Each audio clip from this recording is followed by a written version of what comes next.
Hello student, welcome my channel let's education. I am Meenakshi Pal. I hope आप सभी अच्छे होंगे। सो स्टूडेंट, आज की जो क्लास है वो है आपकी स्टैटिक जीके की और करंट अफेयर्स की। मेरे पास बहुत से सारे मैसेज आए थे कि स्टैटिक जीके की क्लास आपको चाहिए, जो कि आपके जो इम्पोर्टेंट क्वेश्चन है मैंने इस क्लास में रखे हैं। तो ये क्लास आपकी static GK plus current affairs दोनों की होने वाली है, ठीक है। इसमें जितने भी इम्पोर्टेंट क्वेश्चन है मैंने उनको इन्वॉल्व किया है। तो जो आज की क्लास है उसे शुरू करने से पहले मेरी आपसे यही रिक्वेस्ट रहेगी, अगर आपको क्लास पसंद आती है तो ज्यादा से ज्यादा लाइक कीजिए, शेयर कीजिए एंड चैनल को सब्सक्राइब कीजिए, ठीक है। इस क्लास के जो पीडीएफ है उसका लिंक आपको डिस्क्रिप्शन में मिल जाएगा, लिंक आपको टेलीग्राम ग्रुप पर भी मिल जाएगा। और अगर आपको जनवरी से लेकर अब तक की जितने भी इंपॉर्टेंट करंट अफेयर्स के कराए गए हैं उस क्वेश्चन को आपको पीडीएफ के रूप में क्या टेलीग्राम ग्रुप पर मिल जाएंगे। तो ज्यादा से ज्यादा कोशिश कीजिए कि आप टेलीग्राम ग्रुप को ज्वाइन कर लीजिए, ठीक है। और अगर आप किसी भी कॉम्पिटिटिव एग्जाम की तैयारी कर रहे हैं तो ये जो क्लास है आपको बहुत ही ज्यादा बेनिफिशियल होने वाली है। तो आज की क्लास स्टार्ट करते हैं, ठीक है। तो जो आज की क्लास का फर्स्ट क्वेश्चन है वो है कि यूनेस्को का मुख्यालय कहाँ है। क्या है कि यूनेस्को का मुख्यालय कहाँ है, या फिर ये कह सकते हैं यूनेस्को का हेडक्वार्टर कहाँ पर है। तो कहाँ पर है? पेरिस में है। पेरिस में है यूनेस्को का हेडक्वार्टर, ठीक है। अब बात कर लेते हैं इसकी स्थापना कब हुई थी। तो इसकी स्थापना हुई थी 16 नवंबर 1945 में इसकी स्थापना हुई थी, ठीक है। अब ये तो मैंने आपको बता दिया कि जो इसका हेडक्वार्टर है पेरिस में और जो इसकी स्थापना हुई वो 16 नवंबर 1945 को हुई है, ठीक है।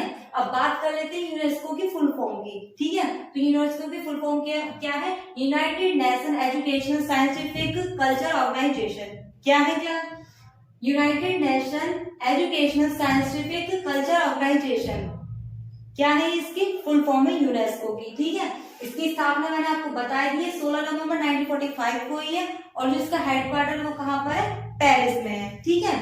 अब बात कर लेते हैं यूनेस्को क्या है। तो यूनेस्को एक संस्था है जिसमें क्या है 195 क्या है देश इन्वॉल्व है। क्या है? 195 देश इन्वॉल्व हैं जो क्या करते हैं सांस्कृतिक सामाजिक तरीके से क्या है देशों में शिक्षा को बढ़ावा देते हैं और शांति को बनाए रखने का नारा लगाते हैं, ठीक है। इसी के साथ में सभी क्या है इसी के साथ में जो 195 देश हैं सभी मिलकर सहयोग प्रदान करते हैं। अब बात कर लेते हैं इसमें 195 देश तो हैं, तो हमारा जो भारत देश है वो भी इसमें इन्वॉल्व है। तो भारत देश यूनेस्को में कब इन्वॉल्व हुआ था, ठीक है, कि कब शामिल हुआ? तो 1946 को हमारा देश जो है भारत यूनेस्को में शामिल किया गया था, ठीक है। ये क्वेश्चन आपका बहुत ही ज्यादा इंपॉर्टेंट है और इस क्वेश्चन से जितनी भी रिलेटेड बातें थी मैंने आपको इस क्लास में डिस्कस की है, ठीक है। अब बढ़ते हैं नेक्स्ट क्वेश्चन की ओर। तो नेक्स्ट है कि किसे आईफा अवार्ड्स के 22वें संस्करण में सर्वश्रेष्ठ अभिनेता व अभिनेत्री का अवार्ड से नवाजा गया है। या फिर कह सकते हैं इस क्वेश्चन में जो आईफा अवार्ड्स 2022 में हुए हैं उसमें जो बेस्ट अभिनेत्री और अभिनेता है उसका अवार्ड किसको दिया गया है, ठीक है।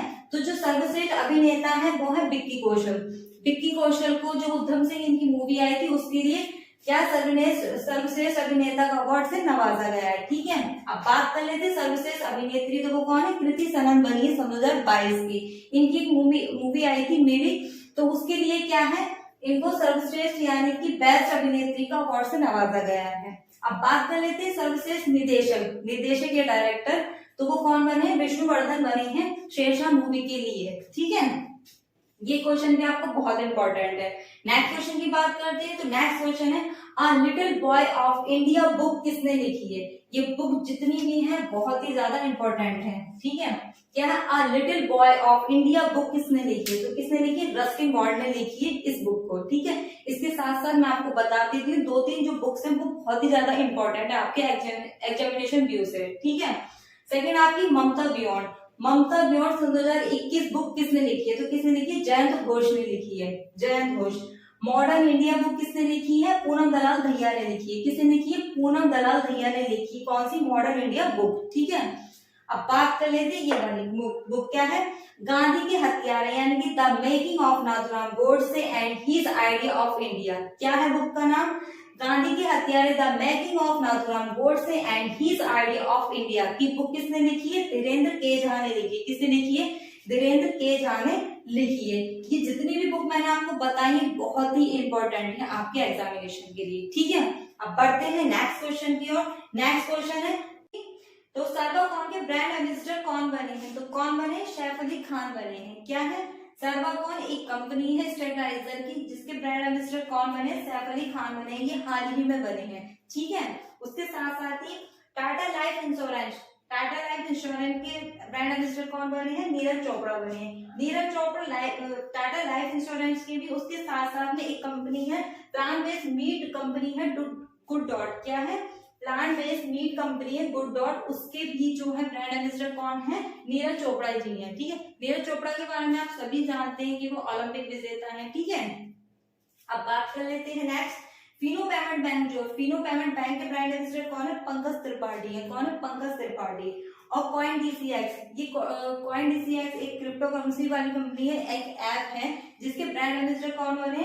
आयुष्मान खुराना है। किसके? कॉइन डीसीएक्स के आयुष्मान खुराना क्या है? ब्रांड एम्बेसडर है। ठीक है, तो ये वाली जो आपका ये ब्रांड एम्बेसडर वाला जो पोर्शन है ये भी आपको बहुत ही ज्यादा इंपॉर्टेंट है आपके एग्जामिनेशन के हिसाब से। ठीक है, क्योंकि ब्रांड एम्बेसडर आपके जो अभी पीछे भी आपके एग्जाम हुआ है पैट के, अगर आप पैट के एग्जाम की तैयारी कर रहे हैं तो आप उससे भी उठाकर देख सकते हैं। प्रीवियस ईयर में ब्रांड एम्बेसडर आपके बहुत ज्यादा पूछे जाते हैं क्वेश्चन में। ठीक है, अब बात कर लेते हैं नेक्स्ट क्वेश्चन की। तो नेक्स्ट क्वेश्चन है कि सांकेतिक मुद्रा का प्रचलन किसने किया था?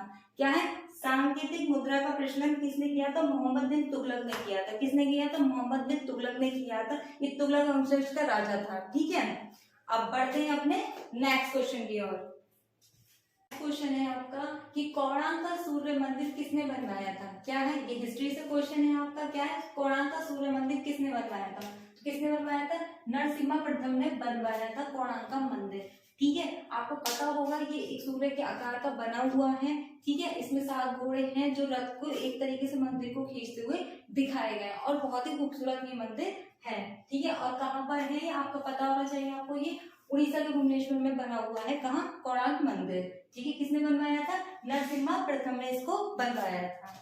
ठीक है, इसी के साथ साथ एक क्वेश्चन ये खजुराहो का मंदिर किसने बनवाया था? तो किसने बनाया था? ये चंदेल वंश के राजाओं ने बनवाया था। किसने बनवाया था? चंदेल वंश के राजाओं ने बनवाया था। इसी के साथ साथ में एक मंदिर और है क्या? एलोरा का मंदिर।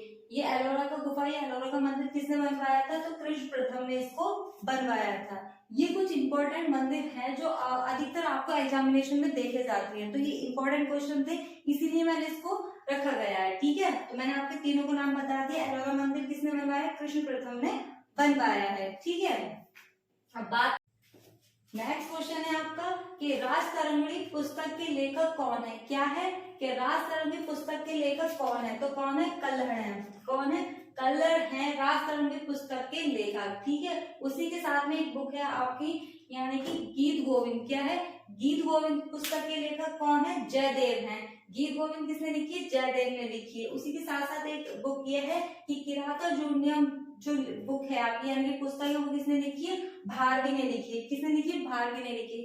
ये आपकी हिस्ट्री से उठाया हुआ क्वेश्चन है जो बहुत ही इंपॉर्टेंट है। ठीक है, अब बढ़ते हैं नेक्स्ट क्वेश्चन की ओर। तो नेक्स्ट क्वेश्चन है आपके एडीबी बैंक का मुख्यालय कहाँ पर है? क्या है? एडीबी बैंक का मुख्यालय कहाँ पर है या फिर कह सकते हैं एशियन डेवलपमेंट बैंक का मुख्यालय कहाँ पर है? तो कहाँ पर है? मनीला फिलीपींस में है। कहाँ? मनीला फिलीपींस में है। और इसकी स्थापना कब हुई थी? जुलाई 1966 में हुई थी। किसकी? आईडीबी बैंक की स्थापना हुई थी 1966 में और इसका जो हेडक्वार्टर है वो कहाँ पे? मनीला फिलीपींस में है। ठीक है, अब बात कर लेते हैं यहाँ के जो एमडी है यानी कि यहाँ के जो अध्यक्ष है वो कौन है? यहाँ के जो अध्यक्ष है वो है मसासुक असगवा। कौन है? मसासुक असगवा इसके एमडी एंड सीईओ है। किसके? एडीबी बैंक के। अब बात कर लेते हैं जो एशियन डेवलपमेंट बैंक है इसका कार्य क्या है?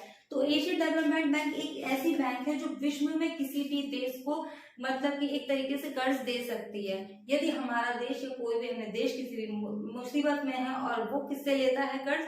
एडीबी बैंक से लेता है। ठीक है, अधिकतर तो ये क्या करती है? एक तरीके से सहायता करती है सभी देशों की और वो क्या करती है? पैसा जो है वो कर्ज पर दे देती है। कौन? Asian development bank. ठीक है, अब बात कर लेते हैं नेक्स्ट क्वेश्चन की। तो नेक्स्ट क्वेश्चन है कि बिहू त्योहार या बिहू उत्सव का त्योहार जो है किस राज्य में मनाया जाता है? तो कहाँ मनाया जाता है? असम में मनाया जाता है। कहाँ मनाया जाता है? असम में मनाया जाता है बिहू का उत्सव जो है। ठीक है, उसी के साथ साथ में है नुआखाई उत्सव। कहाँ मनाया जाता है? तो नुआखाई उत्सव है आपका उड़ीसा में मनाया जाता है। उड़ीसा का एक उत्कल दिवस है जो 1 अप्रैल को मनाया जाता है। वो भी किसमें मनाया जाता है? उड़ीसा का ही उत्कल दिवस है जो 1 अप्रैल को मनाया जाता है। वो भी क्या है, उड़ीसा का ही है। तो नुआखाई उत्सव और उत्कल दिवस किससे मनाया जाता है, उड़ीसा के बल बनाया जाता है। ठीक है, उसके साथ ही में एक ये है बोनालू उत्सव कहाँ मनाया जाता है, तेलंगाना में मनाया जाता है। ये जो उत्सव त्योहार है ये भी बहुत इंपॉर्टेंट है। क्या है, बोनालू उत्सव कहाँ मनाया जाता है, तेलंगाना में मनाया जाता है। और लाई हरोबा उत्सव भी बहुत ही ज्यादा इंपॉर्टेंट है। क्या है, लाई हरोबा उत्सव कहाँ मनाया जाता है, त्रिपुरा में मनाया जाता है, त्रिपुरा में। और लौसार उत्सव कहाँ मनाया जाता है, हिमाचल प्रदेश में मनाया जाता है। ये हमारे क्या है, राज्य हैं हमारे देश के जो इम्पोर्टेंट हैं, मैंने वो रखी है और इनके त्योहार भी बताए गए हैं। ठीक है, अब बात कर लेते हैं नेक्स्ट क्वेश्चन की। तो नेक्स्ट है कि मालदीव की मुद्रा क्या है। जो मालदीव देश है यानी कि जो हमारा पड़ोसी देश है मालदीव, उसकी मुद्रा यानी कि उसकी करेंसी क्या है, तो क्या है, मालदीवी रुपया। क्या है, मालदीवी रुपया। और इसकी जो कैपिटल है वो क्या है, माले है। क्या है, माले है। ठीक है, और इसके साथ साथ में मैंने ये कुछ पड़ोसी देश रखे हैं जो हमारे भारत के ही हैं, इनकी करेंसी या इसकी मुद्रा के बारे में भी बात कर लेते हैं। तो क्या है, सबसे नंबर 1 पे आता है चीन। ठीक है, तो चीन की कैपिटल के बारे में बता दूं तो चीन की कैपिटल है बीजिंग। ठीक है, और इसकी जो करेंसी है वो क्या है, रेनमिनबी है। क्या है, रेनमिनबी है। और इसने अभी हाल ही में 2021 के टाइम पर क्या है, सीबीडीसी एक करेंसी लॉन्च की थी। ठीक है, ये क्या है, सेंट्रल बैंक डिजिटल करेंसी है। क्या है, सेंट्रल बैंक डिजिटल करेंसी है, जो किसने लॉन्च की थी, अभी हाल ही में, मतलब 2021 में ही की थी इसने, चाइना ने की थी। तो ये बहुत इंपॉर्टेंट है आपका क्वेश्चन, क्योंकि हो सकता है किसी एग्जाम में आपसे ये वाला ऑप्शन रखा जाए, रेनमिनबी और सीबीडीसी भी रखी जाए। और अधिकतर सभी बोलते हैं कि युआन है, युआन है, युआन को चेंज करके ही रेनमिनबी कर दी गई है। तो इस क्वेश्चन को आपको रिकॉल अच्छे से कर लेना, हो सकता है 4 ऑप्शन आ जाए तो आपको कंफ्यूजन हो जाएगी। तो अब क्या होगा, रेनमिनबी और या फिर सीबीडीसी आपको ऑप्शन में मिल जाएगा। ठीक है, अब बात कर लेते हैं नेक्स्ट की। तो नेक्स्ट है भूटान। भूटान की कैपिटल क्या है, थिम्पू है। ठीक है, और इसकी करेंसी क्या है, भूटानी रुपया है। ठीक है, भूटानी रुपया है। उसी के साथ में बात कर लेते हैं इंडोनेशिया की। तो इंडोनेशिया की कैपिटल क्या है, इंडोनेशिया की कैपिटल है जकार्ता। ठीक है, और इसकी करेंसी क्या है, इंडोनेशिया रुपया है। क्या, इंडोनेशिया रुपया है इसकी करेंसी। उसके साथ साथ ही पढ़ते हैं नेपाल। नेपाल हमारा बहुत ही करीबी, नेपाल की कैपिटल क्या है, काठमांडू है। और इसकी जो मतलब करेंसी वो क्या है, नेपाली रुपया है। ठीक है, अब बढ़ते हैं म्यांमार। म्यांमार जो है इसकी कैपिटल क्या है आपकी, युगांडो है। और इसकी जो करेंसी है वो क्या है आपकी, क्यात है। क्या है, क्यात है इसकी करेंसी, किसकी, म्यांमार की। हमारी करेंसी क्या है, क्यात है। ठीक है, अब इसके साथ साथ एक क्वेश्चन बहुत इंपॉर्टेंट है ये वाला कि आईएमएफ का मुख्यालय कहाँ पर है। क्या है, आईएमएफ की फुल फॉर्म की बात करूं तो इंटरनेशनल मॉनेटरी फंड। क्या है, इंटरनेशनल मॉनेटरी फंड यानी अंतर्राष्ट्रीय मुद्रा कोष भी इसको कह सकते हैं। ठीक है, तो इसका मुख्यालय कहाँ पर है, वाशिंगटन डीसी में है। और वाशिंगटन डीसी किसकी कैपिटल है, अमेरिका की है। ठीक है, तो इसका हेडक्वार्टर कहाँ पर, वाशिंगटन डीसी में है। और इसकी जो स्थापना हुई थी वो कहाँ हुई थी, जुलाई 1944 को इसकी स्थापना हुई थी, किसकी, आईएमएफ की। अब बात कर लेते हैं इंटरनेशनल मॉनेटरी फंड है क्या।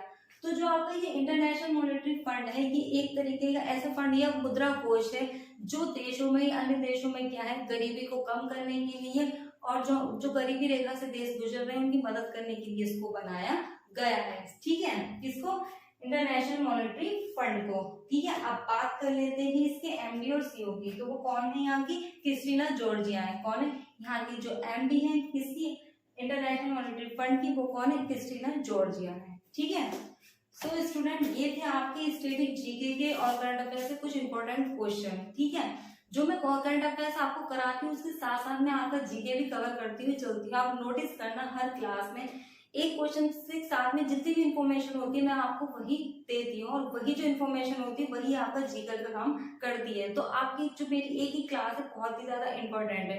पीडीएफ से ज्यादा अगर आप क्लास अटेंड करोगे, क्लास में आपको 10 से 12 क्वेश्चन मिलेंगे, लेकिन जो 12 क्वेश्चन होंगे वो बहुत ही ज्यादा इंपॉर्टेंट होंगे। और क्लास में ज्यादा लेंथी नहीं होती, अगर आपको क्लास को भी 2 बार देख लोगे तो ये क्लास आपको बहुत अच्छी तरीके से याद हो जाएगी, जो आपके किसी भी कॉम्पिटेटिव एग्जाम के लिए बहुत ही ज्यादा बेनिफिशियल है। जो आपको कोई सा भी अपकमिंग एग्जाम हो, सुपर टेट हो, पैट हो, ग्रुप डी हो, जो भी आपका चल रहा हो उसके लिए बहुत ज्यादा बेनिफिशियल है। तो आज की क्लास यही करते हैं। तो अगर आपको क्लास पसंद आती है तो ज्यादा से ज्यादा लाइक कीजिए, शेयर कीजिए, चैनल को सब्सक्राइब कीजिए। और जो इसकी पीडीएफ है वो आपको टेलीग्राम ग्रुप पर भी मिल जाएगी, और जो लिंक है उसके डिस्क्रिप्शन में भी, यानी कि जो वीडियो का लिंक है उसका डिस्क्रिप्शन में भी आपको पीडीएफ मिल जाएगी। तो आज की क्लास के लिए थैंक यू सो मच।